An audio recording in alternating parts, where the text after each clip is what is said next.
Saya menyapa juga semua pemirsa Facebook Live dimanapun Anda berada, ya, bahwa hari ini kita kembali lagi membahas namanya Family Series atau dengan topik dampak keluarga yang kuat, ya. Jadi ini sudah 3 minggu dibawakan oleh Pak Daniel, yaitu yang pertama adalah Strong Family, yang kedua dari Pak Hendru, yaitu ciri-ciri keluarga yang kuat, ya. Dimanapun Anda berada, semoga ini membukakan dimensi-dimensi baru dalam keluarga. Ya, jadi kita bukan hanya ingin menjadi keluarga yang kuat, tapi kenapa? Kenapa kita harus menjadi keluarga yang kuat? Nah, ini yang kita akan bahas pada hari ini, itu dampaknya apa kalau kita mempunyai keluarga yang kuat. Oke, silakan next slide. Ya. Nah, ini yang seri ketiga dari 5 yang akan dilakukan pada bulan ini ya di dalam Family Series. Berikutnya adalah tantangan keluarga milenial yang akan dibawakan oleh Pak Daniel. Berbuah pada masa tua, Pak Hendrata dan Ibu siap-siap ya dan teman-temannya. Nanti ada talk show di situ, jangan lupa. Oke, kita sedikit mereview kembali ya apa yang sudah dibagikan. Jadi supaya ini nyambung semua dari minggu pertama sampai hari ini, minggu ketiga. Oke, silahkan next slide. Kita baca di Kejadian 1 ayat 26 sampai 28, ya saya bacakan. Berfirmanlah Allah, baiklah kita menjadikan manusia menurut gambar dan rupa kita. Ya, coba tolong perhatikan kata kita di situ. Kita itu siapa di situ? Ya. Supaya apa? Supaya mereka berkuasa. Ya, jadi siapa yang berkuasa? Manusia. Ya, jadi itu udah jelas di situ. Atas ikan di laut, dan burung-burung di udara, dan di atas ternak, dan atas seluruh bumi, dan atas segala binatang melata yang merayap di bumi. Kalau kita perhatikan kok di situ binatang semua ya? Hah? Binatang semua. Tapi kalau kita lihat di mana binatang itu berada, itu ada di air, di darat, dan di udara. Jadi istilah semuanya, ya, yang ada bumi dan seluruh isinya, ya. Oke, ayat 27 berikutnya.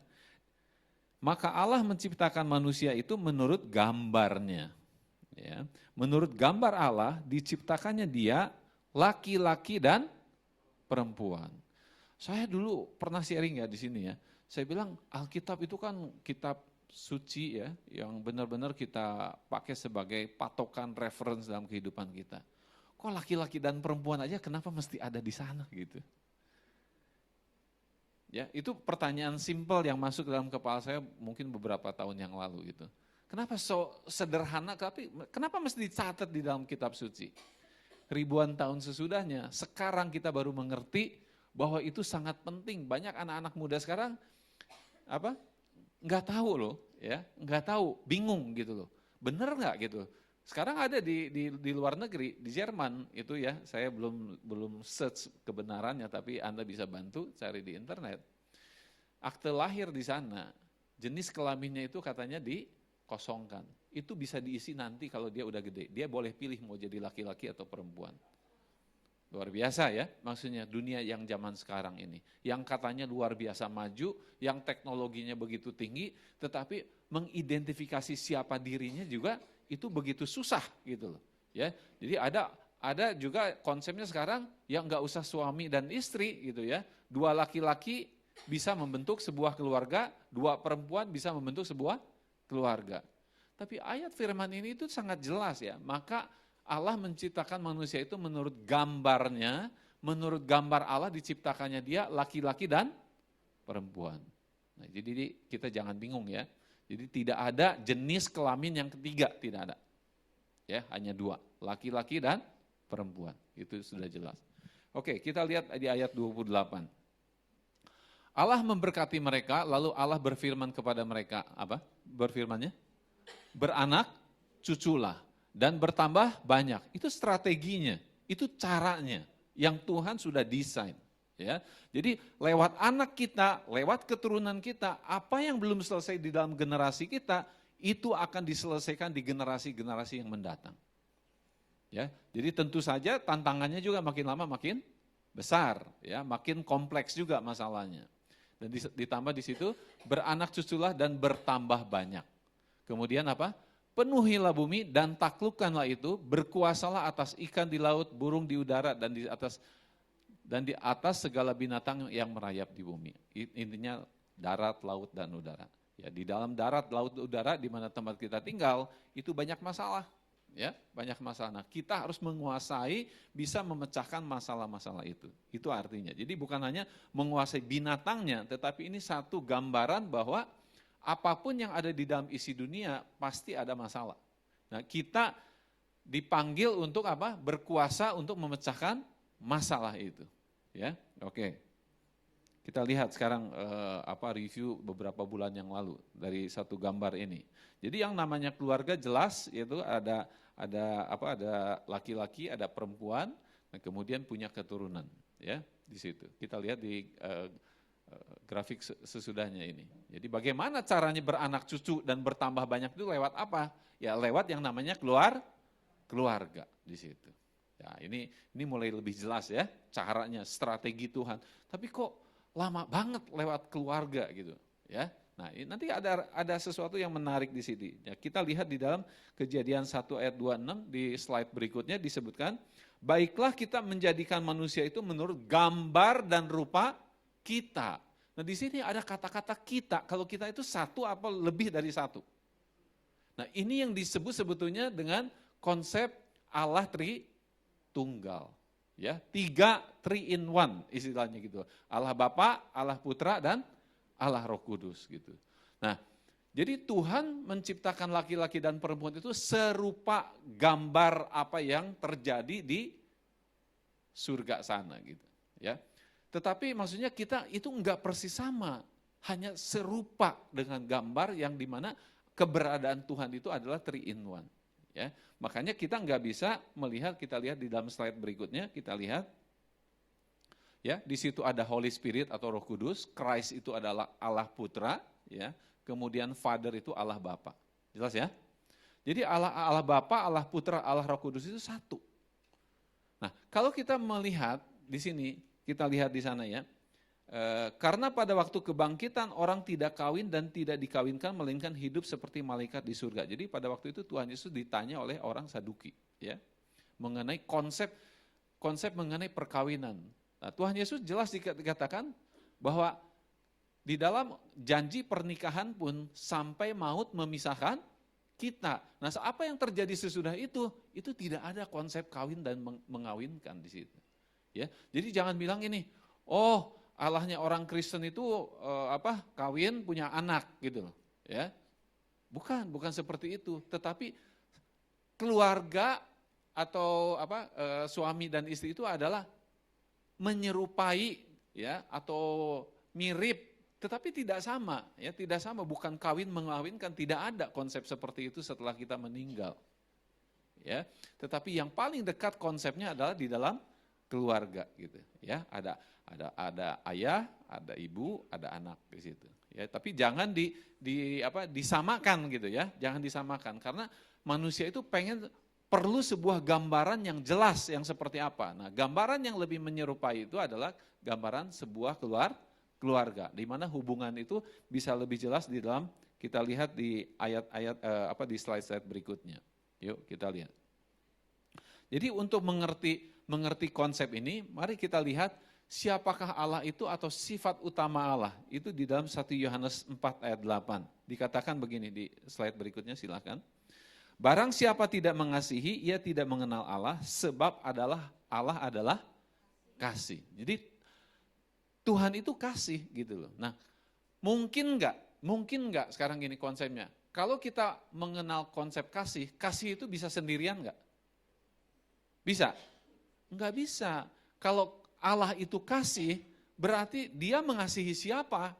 Dia enggak bisa mengasihi dirinya sendiri, gitu. Ya, jadi konsep kasih itu memvalidasi bahwa kata kita di dalam ayat Kejadian 1 ayat 26 itu sebetulnya pas gitu loh. Keberadaan Allah itu kasih. Jadi antara Allah Bapa, Allah Putra, Allah Roh Kudus itu dipersatukan di dalam kasih.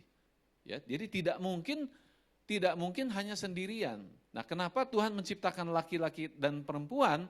Karena kalau salah satu dari mereka ingin mengasihi siapa? Enggak bisa hanya laki-laki saja, enggak bisa hanya perempuan saja gitu ya. Tapi yang namanya kasih itu harus ada objeknya. Jelas di situ ya. Jadi kalau kasih, kamu misalnya saya mengasihi kamu. Nah, berarti ada dua di situ, saya dan kamu. Enggak bisa saya dan enggak ada siapa-siapa gitu. Ya, jadi enggak bisa berjalan konsep kasih hanya sendirian. Sampai situ jelas?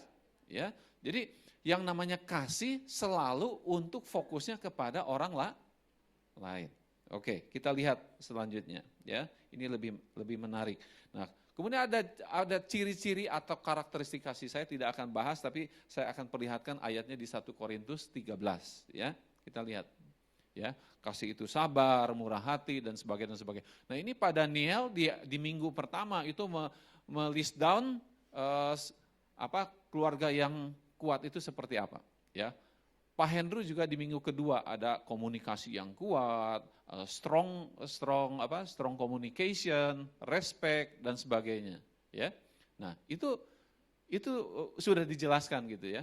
Nah, tetapi yang saya tidak akan menjelaskan lebih lanjut kecuali satu, ya. Di dalam kita pengen tahu hubungan kasih dalam keluarga itu seperti apa, ya. Kita coba lihat di slide berikutnya. Oke, next. Apa hubungan kasih dalam keluarga? Nah, kasih itu ada 3, ya, ada 3. Kasih agape, kasih filia, dan kasih eros. Nah, kasih eros itu adalah antara laki-laki dan perempuan. Ya, itu bisa kita lihat seorang laki-laki menikah dengan seorang istri, akhirnya dia mendapatkan keturunan, betul? Nah, itu yang pertama. Jadi ada konsep kasih, tapi kasihnya kasih eros. Yang kedua, pada saat punya anak-anak dan sebagainya, mereka saling mengasihi enggak? Ya, antara adik, kakak dan sebagainya. Tapi kasihnya bukan kasih eros, tapi kasih apa? Kasih filia, kasih persaudaraan. Gitu. Jadi kasih juga sama. Tetapi yang Tuhan mau di dalam keluarga itu ada kasih yang namanya kasih agape. Jadi Tuhan membentuk keluarga karena Tuhan ingin menunjukkan konsep kasih. Ya, nah di dalam konsep kasih ini ternyata ada 3 gitu loh ya. Jadi misalnya gini, antara suami dan istri, dia cinta banget gitu ya, salah satu gitu. Cinta ini yang baru anniversary yang ke-51 nih Pak Hendrata sama Bu Anita. Ya pasti saling mengasihi gitu. Tapi pernah kan jengkel juga ya Bu ya, atau Pak Hendrata ya jengkel gitu. Nah waktu jengkel itu udah nggak inget I love you nggak inget, betul nggak? Ya, yang inget tuh kesel atau egonya muncul gitu loh. Nah, untuk mengatasi ini tidak bisa hanya dengan kasih eros. Tetapi kasih apa? Kasih yang datang dari Tuhan. Kalau kita bisa merasakan kasih yang berasal dari Tuhan, kita disanggupkan untuk bisa mengampuni orang lain. Mengampuni pasangan kita, mengampuni anak-anak kita di situ. Nah, ini dibahas juga ya oleh Pak Daniel sebelumnya gitu.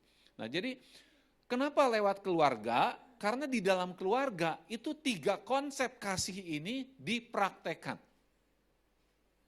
Jadi keluarga itu sebetulnya alat Tuhan untuk mendemonstrasikan kasih itu apa sih? Nah kalau nggak ngerti kasih, ya coba lihat keluarga si A, si B, si C dan sebagainya. Ya, ada yang berhasil, ada yang kurang berhasil, ada yang benar-benar obey kepada Tuhan, ada juga yang dia pengen jalan sendiri, ya pasti hasilnya tidak sama seperti itu. Oke ya, nah ini penting sekali di dalam kasih dalam keluarga itu. Jadi keluarga yang kuat yang seperti apa? Ya bisa di list down gitu ya, komunikasinya kuat, kemudian saling respect, apa segala macam. Tapi esensinya hanya satu.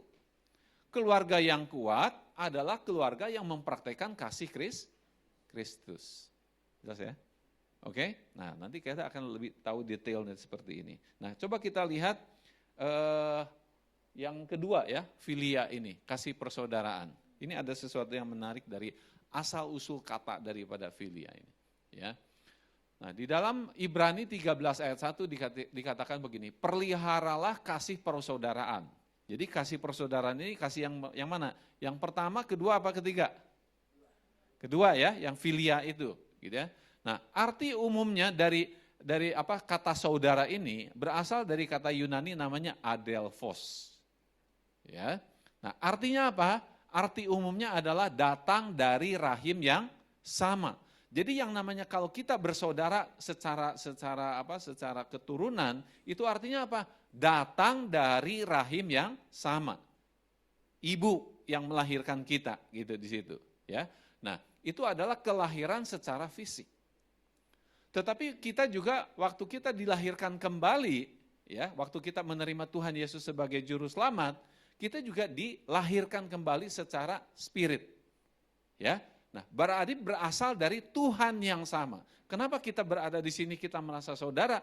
Karena kita berasal dari Tuhan yang sama. Sampai situ jelas? Ya. Nah, coba kita lihat di sini. Sedemikian, ya, dapat diartikan bahwa yang lahir dari rahim yang sama, maka mereka bersaudara. Ya, saudara itu kalau dilihat dari asal katanya saudara. Saudara itu satu perut artinya. Jadi berasal dari kandungan yang sama. Ya, oke. Nah, dan sesama saudara adalah otomatis saling mengasihi. Ya, nah ini mungkin hal yang baru yang perlu kita tekankan. Ya, jadi bukan hanya kasih itu bukan kasih. Di dalam Indonesia ketiga hal ini diterjemahkan tetap kasih gitu. Ya, ada satu kasus yang benar-benar terjadi di dalam Alkitab yang tercatat, coba kita lihat pada waktu Tuhan Yesus berbicara dengan Petrus, ya. Coba kita lihat di slide berikutnya. Ya, saya bacakan. Sesudah sarapan Yesus berkata kepada Simon Petrus, "Simon, anak Yohanes, apakah engkau mengasihi aku? Aku lebih daripada mereka ini." Jawab Petrus kepadanya, "Benar Tuhan, engkau tahu bahwa aku mengasihi engkau." Nah, waktu udah sekali Tuhan Yesus tuh nanya yang kedua kali. Dia bilang gini, kata Yesus pada pula keduanya untuk kedua kalinya, "Simon, anak Yohanes, apakah engkau mengasihi aku?" Jawab Petrus kepadanya, apa? "Benar Tuhan, engkau tahu bahwa aku mengasihi engkau." Kata Yesus kepadanya, "Gembalakanlah domba-dombaku." Enggak cukup di situ, ini percakapan yang sama terjadi untuk ketiga kali. Dia bilang, kata Yesus kepadanya untuk ketiga kalinya, "Simon, anak Yohanes, apakah engkau mengasihi aku?" Maka sedih hati Petrus karena Yesus berkata untuk ketiga kalinya, "Apakah engkau mengasihi aku?" Dan ia berkatanya kepadanya, "Tuhan, engkau tahu segala sesuatu, engkau tahu bahwa aku mengasihi engkau." Kata Yesus kepadanya, "Gembalakanlah domba-dombaku." Nah, kalau kita tidak melihat kasih apa yang dimaksud oleh Tuhan Yesus dan apa yang dijawab oleh Petrus, kita tidak mengerti kenapa mesti 3 kali. Nah, tetapi kalau kita lihat daripada asal katanya, sebetulnya Tuhan Yesus nanya gini, "Petrus, apakah engkau agape? Apakah engkau mengasihi aku dengan kasih agape?" Terus Petrus jawabnya bukan dengan agape, tapi yes, Tuhan, aku mengasihi dengan philia. Nah, jadi ini ada mismatch, ada ketidaksamaan maksudnya Tuhan dengan maksudnya Petrus. Kalau Petrus, ya kita bersaudara gitu. Kita mengasihi, kita saling care dan sebagainya. Tapi bukan itu yang Tuhan maksud. Apakah kamu mengasihi aku dengan kasih agape? Nah, kalau iya, berarti apa? Dia bilang, "Gembalakanlah domba-dombaku." Jadi untuk menggembalakan itu tidak cukup hanya dengan kasih persaudaraan. Tidak mungkin kita sanggup ya menghadapi orang yang menyebalkan, menghadapi orang yang kita tidak suka kayak gitu. Kita tidak bisa hanya kita bersaudara gitu. Ya, adik kakak juga sama seperti itu. Kita tidak sanggup hanya mengandalkan kasih yang ketiga dan yang kedua, eros dan philia. Itu enggak bisa menyelesaikan semua masalah. Tetapi hanya satu-satunya yang bisa menyelesaikan masalah adalah dengan kasih yang berasal dari Tuhan. Nah, di dalam Alkitab disebut sangat simple, sangat padat, dan sangat powerful. Disebut apa? Kasih itu love never fails. Ya, di dalam Alkitab ditulis, kasih itu tidak pernah gagal. Nah, kalau kita tahu kata itu aja, itu yang sangat powerful. Ya, jadi keluarga yang kuat adalah keluarga yang menerapkan, mengimplementasikan bagaimana mengasihi dengan kasih agape. Itu. Jadi bukan hanya kompak keluarganya, wah itu keluarganya kompak banget, saling menolong, saling itu. Ya itu. Itu hanya filia dan ya kalau antara suami istrinya wah mesra banget, deket banget gitu ya kan. Erosnya tuh bagus banget gitu loh. Filianya bagus. Tapi kalau pada saat bermasalah yang bisa menyelesaikan itu adalah kasih yang berasal dari Tuhan. Nah, sekarang kita mengerti lebih jelas kenapa Tuhan memakai keluarga untuk menjangkau dunia. Kenapa? Karena dibilang apa? Pada zaman akhir, semua orang akan memperhatikan dirinya sendiri. Bahwa kasih itu makin hari makin banyak, bagus atau makin hilang? Makin hilang. Nah, justru lewat keluarga ini, orang akan banyak dimenangkan. Ya, jadi kesaksian keluarga itu jangan main-main gitu, nggak bisa hanya mengandalkan seorang laki-laki, seorang penginjil dan sebagainya. Tapi yang real itu pada saat apa? Pada saat keluarganya bersatu, saling mengasihi dan membuat dampak. Ya, penginjil yang sehebat apapun, ya kan, dia bisa aja sangat powerful memberikan statement. Tapi kalau kita tahu keluarganya berantakan, kira-kira kita percaya apa enggak? Enggak percaya. Ya, kenapa? Karena keluarga itu adalah saksi. Kalau kita benar hidup, bapak, ibu benar atau enggak, itu dikoreksi juga sama anak-anaknya. Betul enggak? Ya, jadi kalau mereka sudah bisa kompak, bisa saling mengasihi, itu berarti real. Nah, dunia percaya gitu. Nah, apalagi kalau kesaksiannya bukan hanya yang bagus-bagus aja ya, jangan yang di Instagram aja tuh, jangan yang ketawa-ketawa gitu. Tanya, kapan pada waktu nangis, pada waktu kita konflik, nah itu pasti ada. Jadi Anda jangan melihat dari Instagram aja gitu, wah ini keluarganya harmonis nih, nggak bisa dilihat, itu semuanya superficial gitu ya. Walaupun tadi ada keluarga kita yang lagi ketawa-ketawa kayak gitu ya kan, tapi ya dalam keseharian kita juga ada konflik. Bukan tidak ada, nah belajar dari situ, ya supaya real. Kalau semuanya bagus-bagus, orang juga nggak percaya, ya. Oke. Nah, jadi kita kesimpulan sampai slide ini adalah apa? Keluarga yang kuat adalah keluarga yang obey untuk menerapkan kasih Tuhan di dalam hubungan antara suami, istri, dan anak-anak. Setuju sampai situ? Oke, next. Jadi kuat itu apa? Kasih ini adalah, K-nya adalah kasih ya, untuk alat transformasi. Jadi Tuhan memakai keluarga ya supaya apa? Supaya kita saling mempraktikkan ketiga macam kasih di situ. Waktu kita mempraktikkan ketiga macam kasih itu, dunia melihat. Dunia melihat, wah benar, ini Tuhannya itu hidup gitu loh. Ya. Tapi kalau yang egonya yang maju gitu, yang mungkin yang lebih dominan salah satu daripada keluarganya, orang juga tidak melihat Tuhan di dalam keluarga itu. Nah, semakin kita menempatkan Tuhan yang utama, nah semakin orang melihat, nah itulah tujuan Tuhan kenapa menciptakan keluarga. Ya, jadi kasih ini adalah satu-satunya yang bisa mengatasi semua masalah. Karena itu dipraktekkanlah di dalam keluarga. Belajar gitu di situ, ya. Kasih itu alat untuk alat transformasi, perubahan, mengubah dunia di situ. Nah, masalahnya apa? Masalahnya kita itu sering lupa bahwa itu kita dikasihi, ya. Antara suami istri juga sama ya. Kalau udah beberapa saat kayak gitu ya, waktu menikah kan masih menggebu-gebu kan.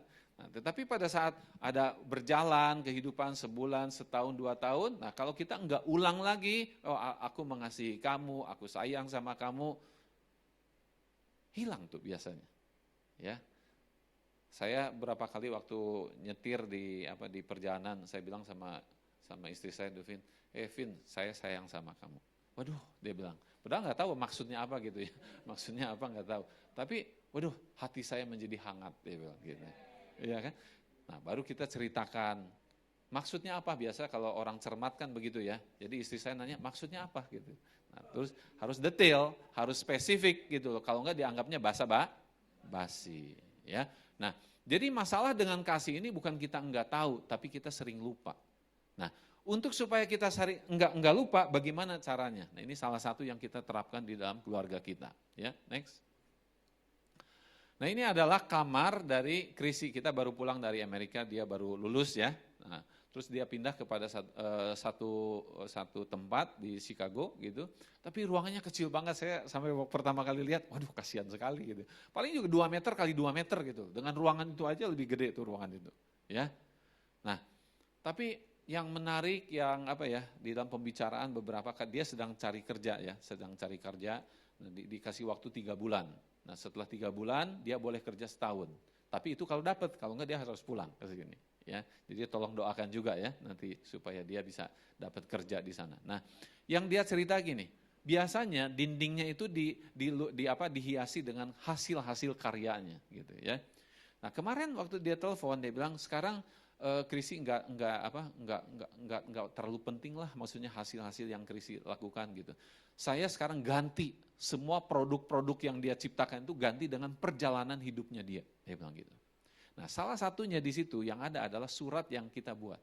Nah kita biasakan kalau seseorang pergi, entah anak kita atau suami kita, istri kita biasakan tulis surat. Ya, waktu mereka masih ada di kita. Itu harus istilahnya kayak semacam kewajiban gitu ya, kewajiban. Jadi nanti dia bisa baca di waktu dia di kapal terbang gitu ya, dia bisa baca.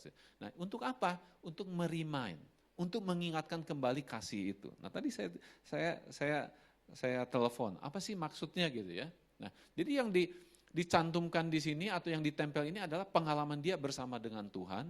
Jadi setiap gambar itu menceritakan kasih Tuhan sama dia gitu. Nah ini penting banget gitu ya. Jadi bukan kita nggak tahu Tuhan mengasihi kita, kita tahu. Tapi kalau kita bisa menempel sesuatu yang spesifik, sebuah foto, sebuah tulisan yang mengingatkan kita kepada hal-hal yang jauh lebih detail bagaimana Tuhan menolong kita, itu sangat powerful. Ya, nah kita lihat di gambar berikutnya, coba kita lihat. Dia kasih lihat, ini surat dari mama, ini surat dari papa, katanya gitu. Ya, nah di atasnya itu apa? Adalah satu lagu kasih Tuhan itu ya, kasih Tuhan itu nothing compares, tidak bisa dibandingkan dengan apapun. And there is no shadow in your presence. Tidak ada bayang-bayang, ragu-ragu gitu ya, apakah Tuhan mengasihi kita atau enggak. Di dalam Tuhan semuanya terbuka, ya kan? No shadow, tidak ada bayangan, semuanya jelas dan dia bilang ini yang mengingatkan dia mengenai kasih Tuhan. Nah, kita juga bisa mengerti sekarang kenapa Tuhan menciptakan keluarga. Manusia itu nggak bisa semuanya bisa langsung dekat sama Tuhan, tahu siapa Tuhannya dan sebagainya. Susah, betul nggak? Nah, apalagi kalau Tuhan Yesus tidak turun ke dalam dunia, kita nggak tahu Tuhan kita siapa, terus macam seperti apa Tuhan yang kita percaya. Tapi lewat keluarga, sebetulnya kita, anak-anak melihat, konsep anak-anak mengenai Tuhan, itu tidak akan jauh konsep anak-anak dengan orang tuanya. Kalau dia melihat papahnya sangat keras, dia akan bilang begini, Tuhan itu sangat mendisiplin saya. Kalau orang tuanya penuh dengan kasih, penerimaan dan sebagainya, dia akan lihat, akan merasakan Tuhan itu sangat belas kasihan sama dia. Jadi kalau orang ingin melihat Tuhan, salah satunya dia bisa merasakan kasih Tuhan lewat keluarganya di situ. Ya, oke. Nah ini salah satu contoh aja. Jadi bagaimana cara kita merimain itu hal-hal yang sekarang kan banyak tuh zamannya sekarang selfie, foto segala macam. Nah yang difoto jangan diri sendiri terus gitu ya. Tetapi fotolah sesuatu yang mengingatkan kita kepada kejadian di mana Tuhan membantu atau mengasihi kita. Nah kalau itu saya banyak ya kemana-mana. Jadi kayak bicara terus Tuhan itu bisa bicara lewat apapun di sekitar kita gitu.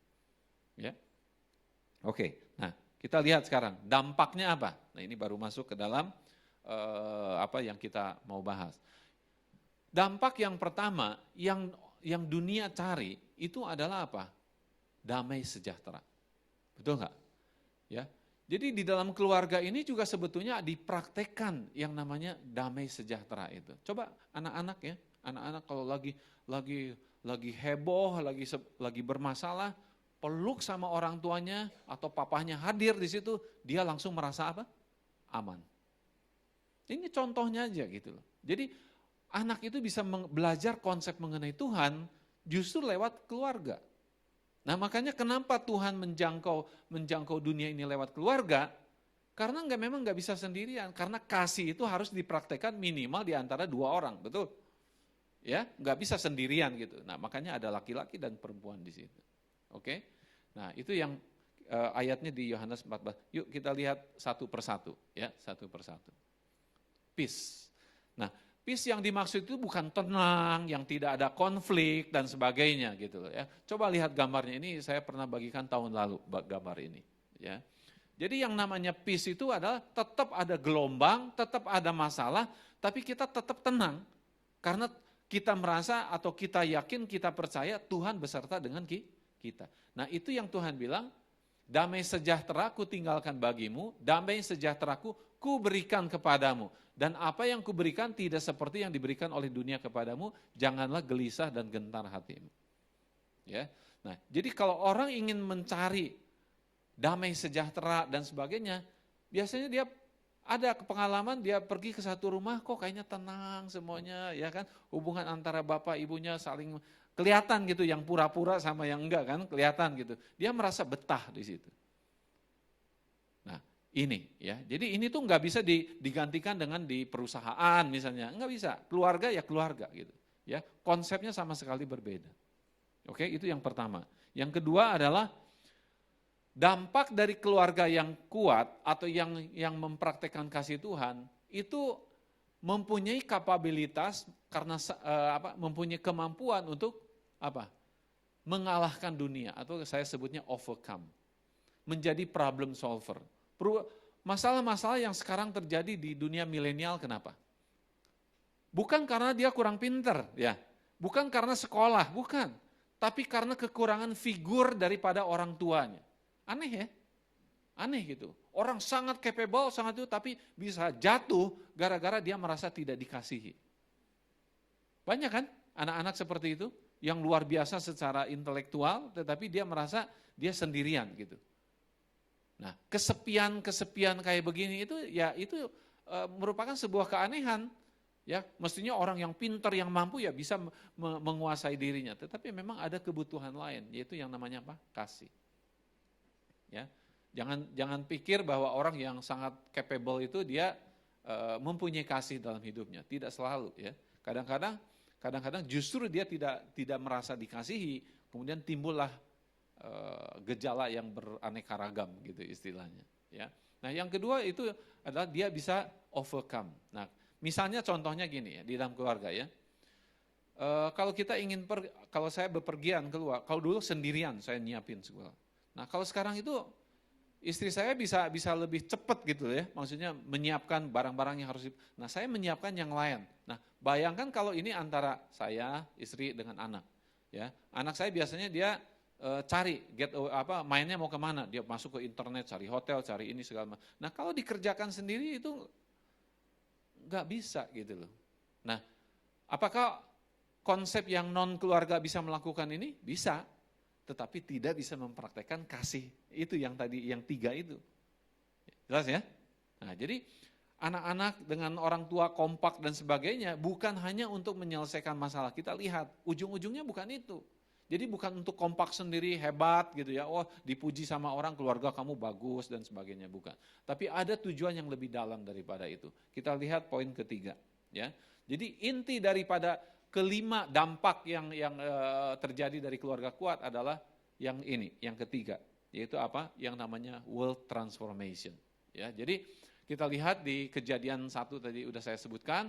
Nah, di Matius 28 ayat 19-20 dikatakan apa?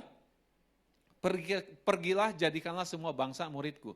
Jadi kalau kita lihat hubungan antara Kejadian dengan Matius ini, manusia diberi kuasa, manusia diberi wadah untuk bertumbuh, untuk mempraktekkan kasih, untuk apa? Untuk menjangkau orang lain.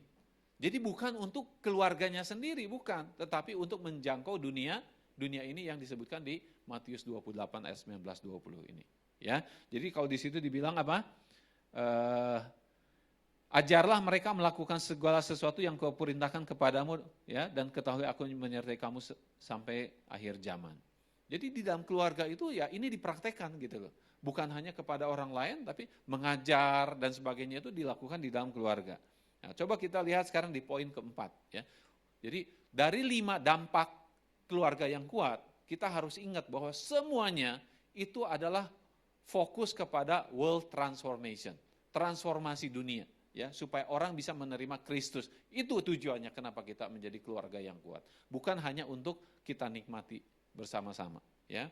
Nah, poin ketiga, caranya gimana gitu ya? Caranya gimana supaya transformasi ini terjadi? Nah, diberikan di dampak yang berikutnya, yaitu empowering. Empowering itu gini, memberikan power kita kepada orang lain supaya orang itu juga berhasil gitu ya.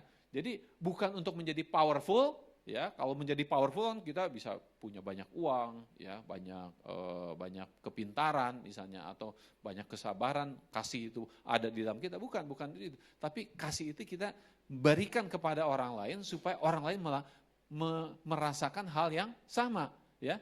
Pada saat dia tidak mampu, kemudian kita kasih kemampuan kita dan dia akhirnya bisa berhasil, orang itu seneng nggak? Seneng. Nah, ini kita memberikan kasih itu, mengempower, memberikan power kita. Yang tadinya milik kita, kita berikan kepada orang. Entah itu ada 7 ya, ada 7 hal yang bisa kita berikan.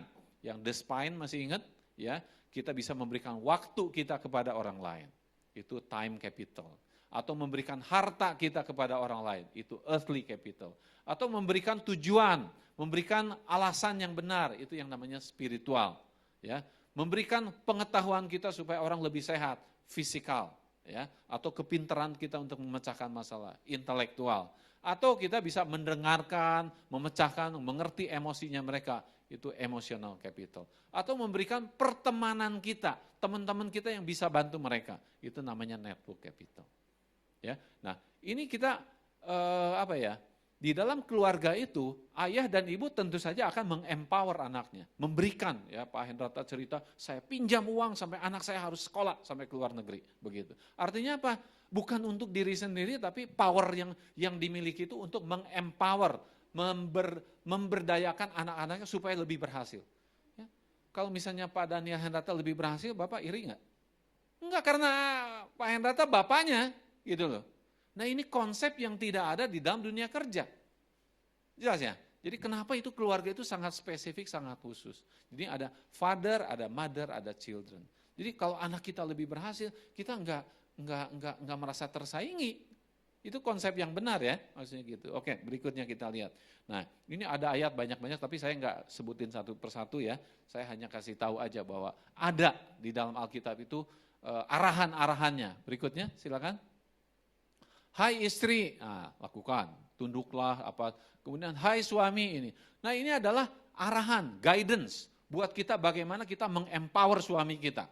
Ya, kalau kita ingin mengempower suami kita gimana? Kita lakukan memberikan respect kita, tunduk kepada mereka. Jadi tunduk itu bukan karena dia lebih tinggi. Tunduk itu karena kita ingin mengempower fungsinya sebagai ayah. Jelas? Oke, yang kedua, hai suami, kasihilah istrimu, gitu ya. Sama. Jadi kita bisa memilih untuk tidak mengasihi, tetapi kalau kita baca ayat ini adalah cara kita untuk membuat dia lebih semangat, lebih berhasil, lebih antusias dan sebagainya, memberikan kasih itu. Oh, ini udah ada guidance-nya ya, nggak perlu dibahas itu satu, tapi saya udah kasih tahu. Nah, berikutnya untuk anak-anak juga ada di slide berikutnya. Hai anak-anak, taatilah orang tuamu. Nah, Tuhan menuntut kita untuk taat kepada Tuhan, ya. Nah, sebelum taat kepada Tuhan, kita taat kepada orang tua kita. Itu yang namanya modeling yang tadi, ya kan? Jadi konsep ini di mana anak-anak bisa belajar gitu loh, ya. Dan berikutnya ada juga bapak dan anak. Ini semua diatur. Di dalam Alkitab itu banyak ayat-ayatnya, bukan cuma ini aja, ya. Tapi yang saya mau katakan adalah ada cara kita untuk mengempower anggota keluarga kita. Ada caranya, how-nya itu sudah diberikan di sini gitu. Ya, jadi kalau ingin berfungsi, ya lakukanlah 4 ini, ya, fungsi-fungsi ini. Oke, yang terakhir.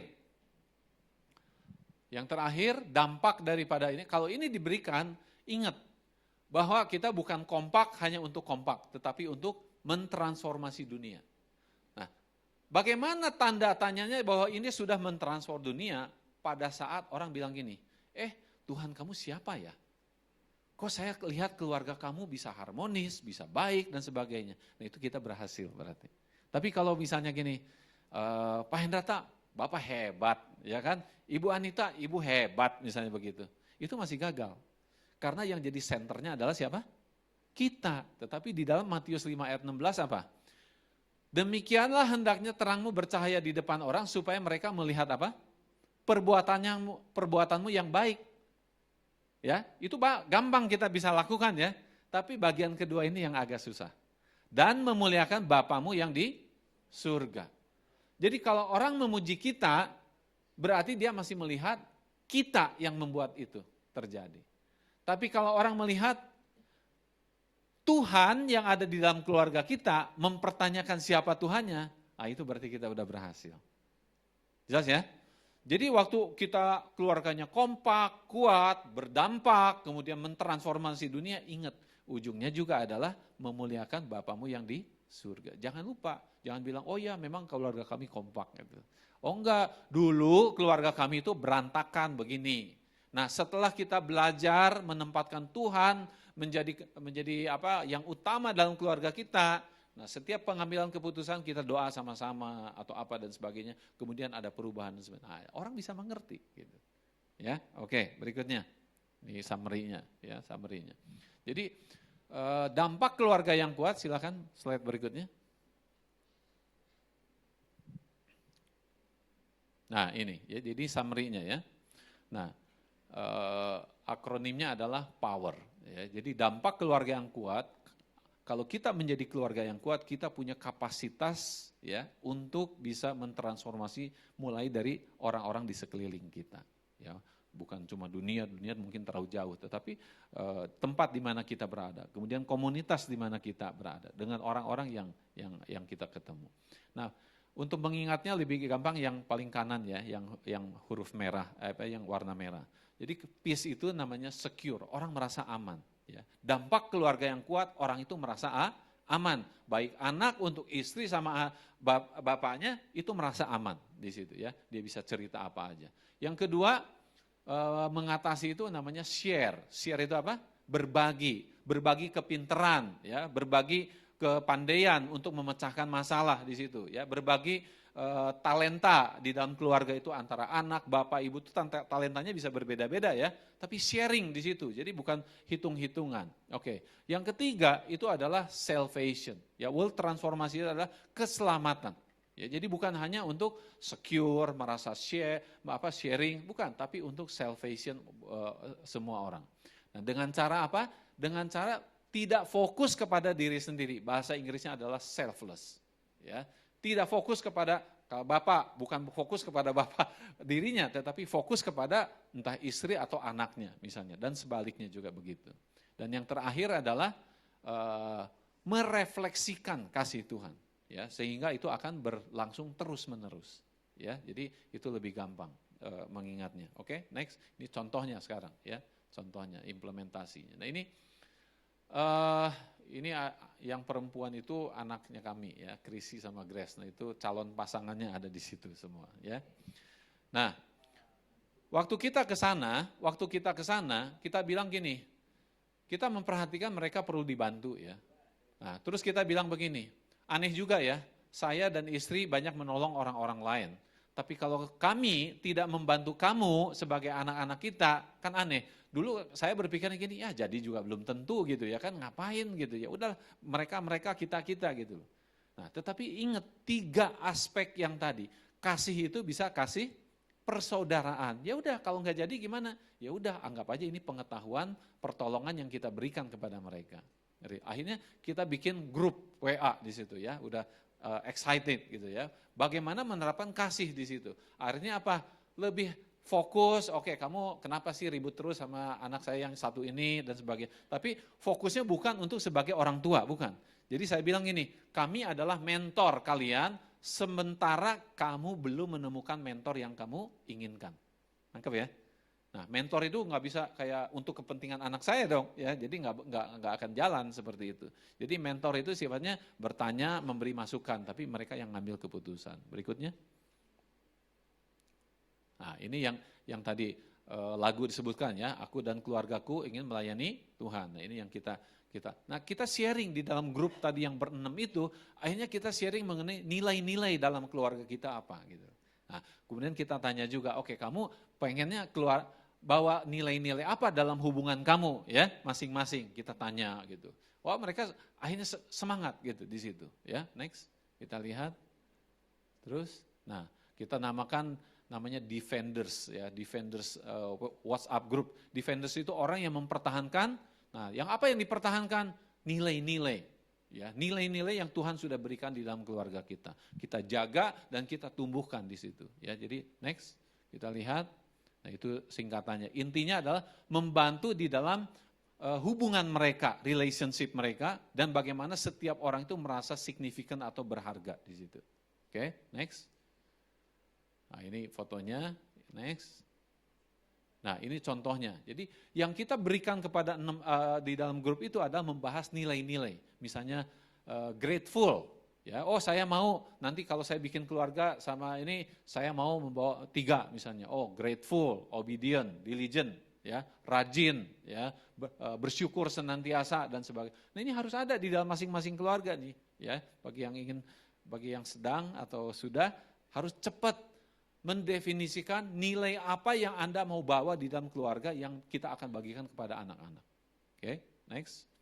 Nah, nilai-nilai inilah yang nanti akan terus meluas ya, mempengaruhi banyak orang gitu. Oke, ada? Oke, ini yang terakhir ya. Jadi balik lagi. Nah, itulah yang saya mau bagikan mengenai dampak keluarga yang kuat ya. Dampak keluarga yang kuat tadi ada 5 ya. P-nya apa? Masih ingat? Peace. Ya, power akronimnya peace. Yang kedua, banyak mengatasi masalah. Jadi kalau kompak keluarganya talentanya saling melengkapi, banyak sekali masalah yang bisa diselesaikan. Ya. Yang ketiga apa? Transformasi dunia. Ya. Yang keempat, empower. Selfless, bukan fokus kepada diri sendiri, tapi kita diajar di dalam keluarga itu untuk memperhatikan anggota keluarga yang lain. Dan yang ketiga adalah memuliakan Tuhan. Ya.